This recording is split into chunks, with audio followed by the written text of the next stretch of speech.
차주님 만나서 반갑습니다. 네, 안녕하세요. 안녕하세요. 경기도 파주에 살고 있는 32살, 이름은 밝히지 않고요.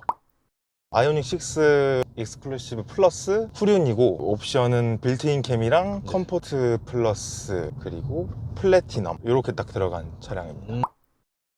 작년 22년 10월 13일 날 차를 받았고요. 지금까지 그러면 11월, 12월. 3달 정도? 네, 그렇죠.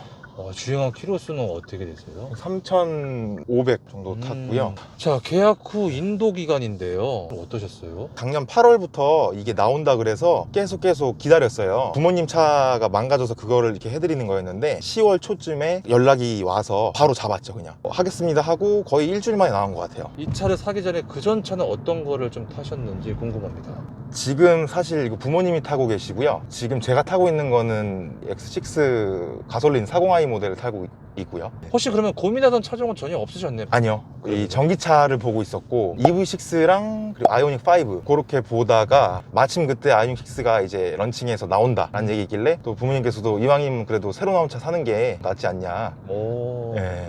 이제 차량 금액이죠? 얼마인가요? 리스로 했는데 취득 원가를 보니까 6천만 원이더라고요. 할인은 없고 그냥 보조금 900만 원 저는 받는 걸로 해서 그렇습니다. 충전에 관련된 질문인데요. 충전 어떻게 하고 계신가요? 이제 집밥이라고 부르죠. 집밥이 있어서 퇴근하고 이렇게 와서 꽂아놓고 자고 아침에 또 뭐 나가고 그런 식으로 돼요. 네. 그러면 1회 충전 소요 시간은 어떻게 돼요? 집밥이 완속인데 한 20% 30%에서부터 충전을 시작을 하면 8시간에서 9시간 정도? 그 완속으로 했을 경우에 충전 비용은 어느 정도 나오나요? 되게 애매한데 1회 충전 비용 한 2만 원 정도 보시면 돼요. 비싸게 나왔을 때 타사 카드를 썼을 때. 그러면은 주행 가는 거리가 또 나오잖아요. 한 몇백 킬로가 나오나요? 10월 달에는 날이 좀 안 추웠잖아요. 네.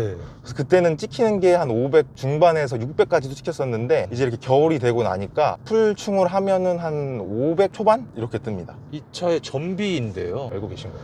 10월 달쯤에 샀을 때 킬로와트 시당 6km에서 잘 나오면 7 나왔고요. 지금 겨울이 되니까 찍히는 건 4.8이네요. 이 차의 외관 디자인 평가를 좀 해주신다면 뒷모습은 제 생각에 포르쉐를 따라한 느낌이고, 근데 이제 앞으로 와서 보면 조금 망둥어 같기도 하고 애매한 디자인. 그리고 주변에서도 얘기를 좀 들어보면 앞이 너무 못생겼다, 왜 저렇게 만들었을까, 그런 얘기도 많이 있고요. 네. 실내 디자인은 어떻게 생각하세요? 되게 미래지향적이고 멋있어요. 근데 좀 이런 소재들을 봤을 때 현대기아 차들 뭐 그렇다고 하는데 조금 저렴한 부분이 없지 않아 있는? 근데 그래도 많이 신경을 쓴 것 같아요. 이런 데 신경 쓴 것 같은 느낌? 이 차를 처음 탔을 때 첫 느낌인데 어떠셨어요? 제가 주변에 친구들이나 지인들이 전기차를 타고 있는 친구가 있는데 그랬거든요. 항상 전기차 진짜 너무 좋다.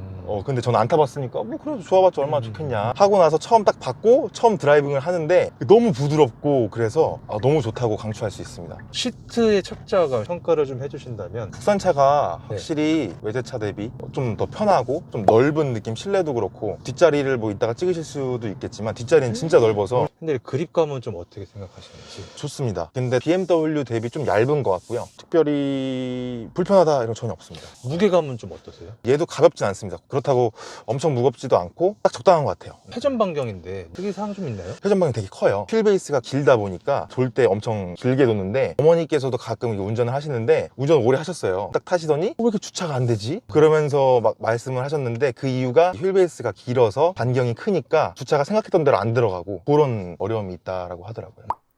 다 좋고요. 여기 볼륨이고 음성인식 버튼이 바로 있어서 누르면 예를 들어서 엉뜨 켜줘, 창문 열어줘 하면은 다 알아서 해주고요. 자, 그럼 이제 기업으로 좀 가볼게요. 패들도 있는데 네. 회생제동 감도라고 해서 이걸 누르면 회생제동이 세져서 밟다가 떼면 이제 급박하게 쓰는 거죠. 계기판으로 한번 가볼게요. 시인성, 편의성 어떻게 생각하시는지. 주행 가는 거리 기능 있고 그 자율주행이나 반자율주행을 키면 주변에 차들이 감지가 돼요. 배터리 퍼센트가 있는데 저는 개인적으로 이 퍼센트가 적혀 있는 게 안 좋더라고요. 배터리가 다는 게 자꾸 신경 쓰이더라고요. 모니터는 평가를 좀 해주신다면 요즘 나오는 현대기아 차에 딱 사실 불편함은 아무것도 못 느꼈고요. 굉장히 편합니다. 근데 네. 단점은 이제 내비를 할 때 카플레이를 쓰고 싶으면 유선밖에 안 돼요. 그냥 터치라는 거? 많이 호불호가 갈릴 텐데요. 이런 이것도. 버튼식으로 눌리는 게 뭔가 직관적이잖아요, 느낌이. 이거는 터치니까 뭔가 소리는 들리지만 뭔가 내가 누르는 건가? 그런 애매함. 밑으로 좀 내려가서 창문 쪽에 가운데에 있어요. 그거 좀 어때요? 이게 일반 차 타다가 이걸 타면 이런 식으로 자꾸 손이 가죠. 그리고 제 눈에는 좀 너무 싸구려틱한 느낌 나는 것 같아요. 자, 그리고 수납 공간 어떠신지? 밑에 보시면 다 뚫려 있어서 웬만한 짐들을 다 둘 수 있고 그런 거 굉장히 편리하고, 그리고 여기 무선 충전이 있어서 이렇게 두면 충전이 되는 거 그래요? 좋습니다. 오히려 승차감 서스펜션인데요. 네. 어떠신 것 같으신지? 완전 물렁물렁하지도 않고요, 적당하게 딱 그 중간인 것 같아요. 스포츠성에 맞게 좀 딱딱하면서 그렇다고 너무 딱딱하게 흔들리지도 않는. 가속에 있어서 평가를 좀 해주신다면요. 모든 전기차가 그럴 것 같은데요, 즉각적으로 반응을 하고 그냥 밟으면 바로 튀어나갑니다. 사실 아까도 오면서 테스트를 해봤어요. 좀 더 느껴보려고. 0km에서 80km까지는 가장 조금 보태가지고 나 슈퍼카를 타는 게 이런 느낌인가? 사장님 이 차를 타시면서 꿈속에서 최고 속도 몇 가지 밟으신 적 있으세요? 많이 밟아보고 싶었는데 네. 140? 생각보다 조금은 불안한 감이 없지 않아 있더라고요. 이 아이오닉 6의 제동력을 평가를 좀 해주신다면? 브레이크 페달이 조금 앞에 나와 있는 것 같아요. 담력이 바로 전해지니까 잘 들어요. 확실히 밀리는 느낌은 아직까지 못 받았어요.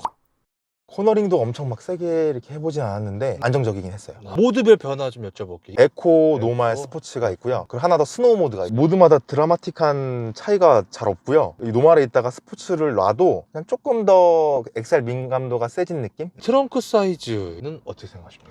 입구가 좀 좁고요, 상대적으로. 근데 안에는 그냥 일반 중형차? 준중형차? 상대적으로 조금 좁은 것 같은 게 이제 실내를 좀 많이 투자를 한 것 같고 트렁크를 조금 포기한 것 같더라고요. 차주님께서 생각하시는 이 차의 장점. 굉장히 많은데 생각나는 건 반자율 주행이 굉장히 좋고요. 핸들만 계속 잡고 있으면 알아서 잘 가고, 플러스 깜빡이를 넣으면 차선 변경도 도와주는데 그것도 굉장히 잘 먹어요. 또 안전 측면인데 그 회피 기동도 있더라고요. 저는 못 느꼈는데 아버지께서 말씀해 주신 게 이렇게 가다가 차가 이렇게 옆으로 붙었는데 알아서 피해서 이렇게 갔다고 하더라고요. 그리고 터널 구간이 있으면 이렇게 창문을 열려 있다가도 알아서 그냥 닫히고 터널이 끝나면 다시 또 그만큼 열려요. 단점은요? 베스타 테스트에서 조금씩 느끼는 게 있는데 후방 카메라 오류가 한 번 있었어요. 그러니까 제가 전화를 받으면서 차에 탔거든요. 이 블루투스가 연동이 되는데, 연동이 되면서 이제 후진을 바꿨는데 블루 스크린 뜨면서 통신 이상 이러면서 계속 그러더라고요. 그리고 이 앰비언트 라이트가 네. 색깔이 다양하게 바꿀 수 있는데요, 단속 구간이 있을 때 알아서 내비 연동해서 이게 빨간색으로 깜빡깜빡거려요. 근데 그 기능을 켜놓으면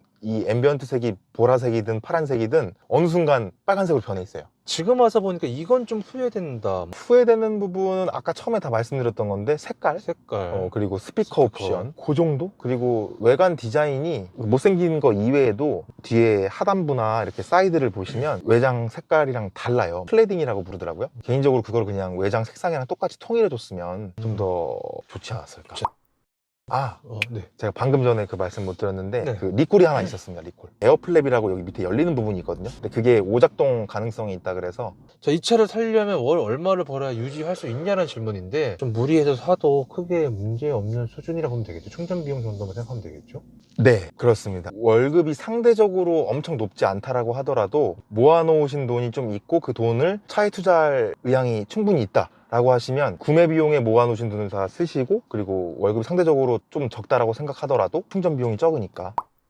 주행 중에는 없고요. 근데 스피커를 조금 크게 틀면 안 좋은 급이어서 그런지 모르겠지만 저음 울릴 때 징징 되더라고요. 이 차를 사고 나서의 주위 반응인데요. 어떠셨어요? 지금까지도 길거리를 가면요 많이 보고, 모르는 사람들도 계속 유심히 보시는 분들도 많고, 특히 젊은 분들보다도 40, 50대 분들이 관심이 많으신 것 같더라고요. 이 차량에 대해서 궁금하신 분들이 분명 이 영상을 볼 텐데 이건 꼭 알아야 된다. 그러니까 요즘 뭐 전기차를 구매하시려고 뭐 다양하게 다른 브랜드들도 많이 보실 수도 있는데, 제가 이걸 구매하고 나서 느낀 건 진짜 국산차도 기술력이 엄청나구나 라는 걸 느껴서 외제 마크가 달려야 된다 라고 생각하시는 분이 아니라면 무조건 아이오닉 6를 가거나 아니면 아이오닉 5 아니면 뭐 EV6 그렇게 좋지 않을까. 스탠다드랑 롱레인지가 있는데 스탠다드는 무조건 하지 말라고 얘기할 것 같고, 네. 롱레인지를 기본적으로 넣고 익스클루시브나 익스클루시브 플러스 그게 딱 중간이거든요. 네. 그렇게 넣고 스피커 넣고, 휠이 지금 기본 18인치인데 좀 못생겼어요. 내가 주행거리보다 간지를 원한다 그러면은 휠을 20인치로 업그레이드 하시면 20인치는 진짜 멋있더라고요. 만약에 이런 경우에 추천하지 않는다. 집밥이 없으면 충전. 네, 이 차를 한 줄 평으로 말씀을 좀 해주신다면. 굉장히 티 안 나게 얌전하게 다니는 것 같으면서도 빠르게 달리고 싶을 땐 빠르게 달릴 수 있는 그런 차. 굳이 점수를 좀 매기자면 4.5점이요. 0.5점은 디자인 때문에 빼고. 다시 산다면이라는 질문인데요. 네, 또 살 것 같아요. 또 사거나 아니면 뭐 다른 전기차. 다른 뭐 예를 들어 뭐 벤츠 전기차 아니면 뭐 BMW 전기차. 궁금해서. 자, 제 공식적인 질문 다 끝났고요. 차량 관련돼서 이것 말 못했다. 이거 빠진 것 같다. 혹시 있나요? 네, 딱히 없고요. 전기차 오너분들이 뭐라고 말씀하실지 모르겠는데 아, 나만 탈라 그랬는데 이렇게 좋게 말해버리면 어떡하냐 뭐 이럴 수도 있는데 진짜로 강추합니다. 아, 알겠습니다. 즐거웠습니다. 네, 감사합니다. 끊을게요. 네.